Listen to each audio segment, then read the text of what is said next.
Bienvenida una vez más a otro episodio de Entre Mates y Mats. Por si no me conoces, me presento, mi nombre es Nuria y hoy quiero entrar de lleno en un tema que votaron en el canal de difusión de Instagram. Por si todavía no lo haces, te invito a seguirme en mi Instagram, @nu.montserrat. Y ahí que te unas al canal de difusión donde me conocen un poquito más de cerquita y por ahí comparto algunas cosas que en las redes, para que otro se entere, tiene que andar subiéndolo en historias y eso. Bueno, nos apoyamos un poquito en el canal de difusión para estar un poco más cerca. Y votaron por este episodio de animarse a dar el salto. Y dentro de poco me gustaría quizás también hablar un poco de esto de los emprendimientos, de dar el salto, de los mitos que hay alrededor de esto, porque pasa mucho, ¿viste? Cuando tenés esa idea en mente, ese proyecto, ese cambio de rumbo o esa decisión que sabes que tenés que tomar, pero te pasás los días diciendo, bueno, arranco el mes que viene, arranco el lunes, dejo pasar el invierno y arranco. Cuando tenga todo ya hecho o cuando tenga esto perfeccionado, entonces ahí me lanzo. Bueno, eso es muy recurrente. Formo parte de ese grupo también. Pero hoy te hablo a vos que estás ahí del otro lado dándole vueltas a lo mismo hace meses, mientras que lavas los platos, manejas cualquier cosa que estés haciendo de eso, vamos a sacarle un poquito de jugo a esta conversación. Porque estamos esperando el famoso momento ideal o el día en que nos sintamos 100% seguras y sin miedo para hacer aquello que nos estamos proponiendo hacer. Y te lo digo como alguien que tiene mucha experiencia en esto y como alguien que se sabotea todo el tiempo y que piensa en el futuro a 1000 por hora, que es que ese momento ideal no existe. Y me lo digo también a mí mismo mirándome en el espejo. Es una mentira que nos contamos para no exponernos, porque nos da pánico total la incertidumbre o el cómo nos van a ver desde afuera o el miedo a fallar. Entonces, ¿qué hace nuestra cabeza? Como siempre te digo, para protegernos de ese miedo, se disfraza de perfeccionismo. Nos mete en la trampa de la parálisis por análisis, un término que también se está hablando mucho ahora en redes, y es que te pones a planificar cada detalle, a leer un montón, a estudiar un montón, a retocar el logo, meterte en otra formación más, convenciéndote de que estás trabajando en el proyecto, pero la verdad acá entre nosotras es que estás usando la preparación como un escudo para no arrancar nunca. Repito, yo estoy viendo acá al lado mío mi agenda tan llena de colorcitos y de cosas y la veo y nada, es como te estoy hablando a vos y me estoy hablando a mí misma también, porque es esto, ¿no? Esperar a no tener miedo para saltar es como esperar a que no haya agua para meterte al mar, ¿no? O sea, eso no va a pasar, el miedo va a estar ahí. Y es parte del paquete de ser humanos y estar vivas. Intentar resolver es, eso, el salto, todo, solo pensando y planificando en la cama a las 3 de la mañana, porque sé que la cabeza te funciona a cualquier hora, no sirve, no funciona. Lo único que hace es dejarnos en un bucle de pensamiento y quemarnos la energía antes de haber iniciado ese proyecto que tanto anhelamos. Pero tampoco te estoy diciendo, acá siempre hago paréntesis, ojo con esto, tampoco te estoy diciendo que mañana rompas todo, que dejes tu laburo, te tires a una pileta olímpica a ciegas rezando para que haya agua. Eso no es valentía, es impulsividad y yo soy la primera que a veces se manda impulsiva con los proyectos y después se desmotiva cuando aparece la frustración o cuando deja de ser novedoso. Entonces, dar el salto no tiene que ser destruir tu vida, no es romper tu vida, sino al contrario, es construir un puente. Por eso, en vez de pensar en saltar al vacío, hablemos de cómo construir ese puente hacia lo nuevo. Y esto tiene todo que ver con nuestro sistema nervioso. Yo soy súper insistente en esto. El miedo y la parálisis no son una falla tuya, sino que es tu cuerpo queriendo protegerte de lo desconocido, porque lo desconocido equivale a peligro, peligro de muerte. Entonces, si pretendes pasar de esa parálisis absoluta a cambiar tu vida de un día para el otro, esa sensación de peligro te va a frenar, va a empezar a sonar y de alguna manera u otra va a sabotear aquello que estás queriendo hacer. Entonces, la clave para esto es aprender a regular esa alarma. Regular es una palabra que cuestionamos también en el episodio anterior, ahora que lo pienso, ¿no? Ahora que pienso todo esto en voz alta. Sino es ir estirando como un poquito tu margen de tolerancia a lo nuevo, ir como entrenando esa capacidad de adaptación, mostrándole a tu cuerpo con acciones muy chiquitas que puedes moverte hacia eso que deseas, sin que signifique que te vas a morir en el intento, ¿no? Acá no estamos hablando de nada de nada peligroso, porque no necesitamos en realidad grandes saltos, sino que necesitamos movimientos sutiles que tu cuerpo y tu mente puedan ir procesando progresivamente.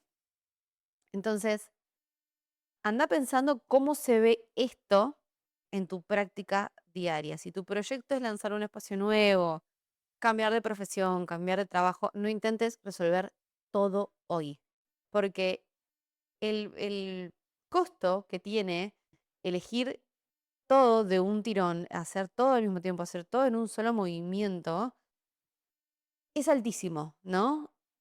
Y las acciones pequeñas como mandar un mail, escribir esa primera idea en un papel, simplemente contarle tu proyecto a otra persona en voz alta, porque quizás es algo que tenés en tu cabeza nada más, contárselo a esa amiga que sabes que te va a bancar o que te puede dar como su crítica, su punto de vista, ¿no? Que una crítica constructiva, una crítica real, es eso que va a romper la inercia del congelamiento. Es decir, es un pasito más, es hablar en voz alta esto, es escribir una línea de esto, es un pasito que va a romper con ese congelamiento.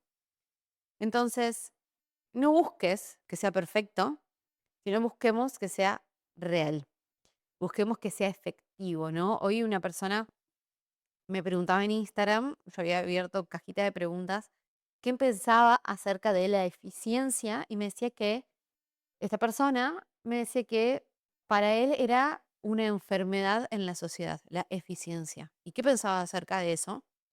Y yo le respondí, porque suelo responder mucho a los mensajes, siempre que puedo, que me parece que tenemos un mal entendimiento acerca de la eficiencia, ¿no? Que lo confundimos con que la eficiencia tiene que ver con un rendimiento a costa de cualquier cosa, ¿no? Cuando en realidad, cuando hablamos de eficiencia, el descanso puede estar incluido dentro de ese proceso.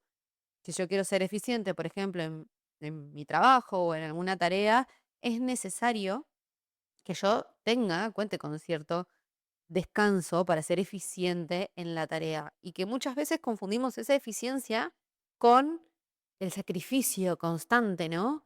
Entonces, para romper un poquito con esa dinámica y con esa lógica, es que te propongo esto, que empieces a dar esos pasitos que quizás no son el proyecto en sí, o no es eso que vos te tenés que animar a dar el salto, em, que pienses, a mí me sirve mucho pensar esto en decir, bueno, mi meta es esta, mi objetivo es este, ¿qué es lo que tengo que hacer para llegar hasta ahí? Y una vez que ya diagramé más o menos en mi mente todos los pasitos que debiera dar para llegar hasta ahí, ya en realidad ese objetivo es como que no es que me lo saco de la cabeza, pero es como que lo corro para un costado y digo, ok, si yo hago todas estas cositas, sabiendo que en el medio me puedo encontrar con un montón de cosas porque no es 2 más 2, pero si hago todas esas cositas, ese resultado, ese proyecto, ese objetivo va a llegar. Entonces, la energía no está tan puesta allá en el fondo, en la zanahoria, sino que es más acá, es, es, es más cerca, ¿no? Y supongamos entonces que te animás a dar ese paso chiquito y que el puente empieza a tomar forma, ¿no? Porque hay una parte de la que nadie habla que a mí me parece fundamental y lo he tratado mucho en terapia. Acá traemos muchos temas de mi terapeuta. Le mando un beso, que es, ¿qué pasa después, no?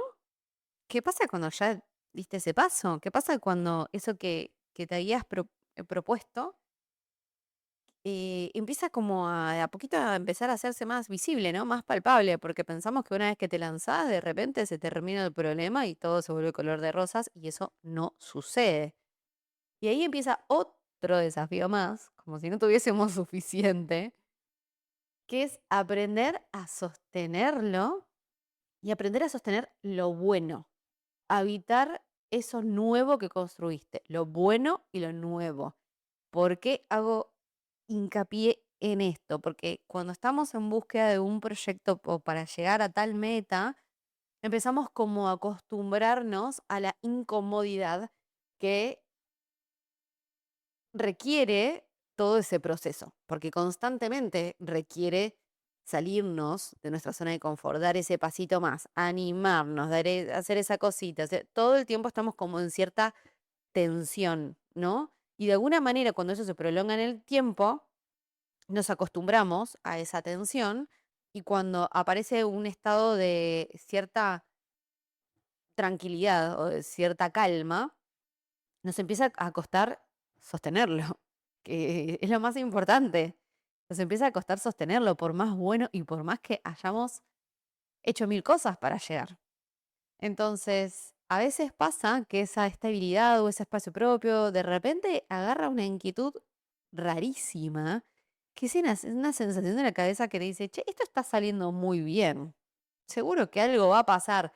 Esta frase, chicos, yo la escucho tantas veces, esta frase de, está todo demasiado bien, algo va a pasar. No sé si voy a poder mantener este ritmo, me voy a terminar cansando. Ay, yo con todo esto me estoy escuchando a mí misma, claramente. Porque volvemos al autosabotaje de siempre. Y no es que seas una persona insatisfecha constantemente, sino que lo que pasa es que para tu cuerpo la comodidad de lo viejo era un terreno conocido. Y esto nuevo, aunque sea hermoso y lo hayas deseado con el alma y lo hayas construido, sigue siendo nuevo y sigue siendo un estado de, bueno, ok, llegué. Es el famoso, ¿y ahora qué?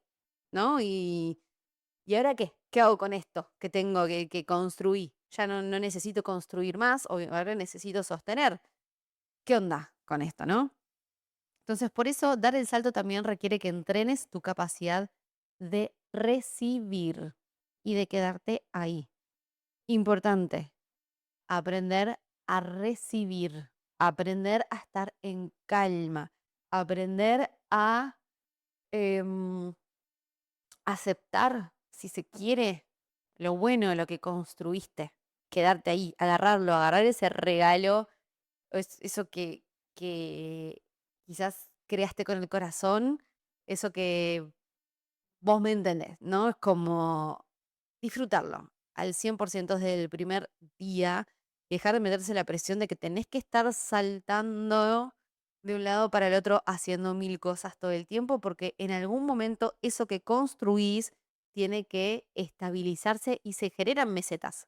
Se generan mesetas inevitables porque también todos tus proyectos, todo aquello que vos quieras encarar necesita un tiempo de decantación y tu cabeza necesita un tiempo de decantación también. Entonces necesitas registrar ese nuevo estado para que asimiles que tener éxito, estar más tranquila o vivir de lo que te gusta también es seguro. Mueve el cuerpo, respira hondo en este nuevo presente, enseñar a tu sistema que está bien, que no hay ninguna catástrofe, que estás ahí presente, disfrutando de lo que está pasando y que esa estabilidad que puedas sentir en el después de dar esos pasitos o en el después de haber concretado algo, es importante que esté y que se asiente, ¿sí? No salgas corriendo de lo que vos misma buscaste y lo que vos misma construiste. Nos encontramos en el próximo episodio para seguir cuestionando todas estas cosas y seguir dándole vueltas a todo el asunto, siempre entre mates y mats. Te mando un beso enorme y que tengas una muy linda semana.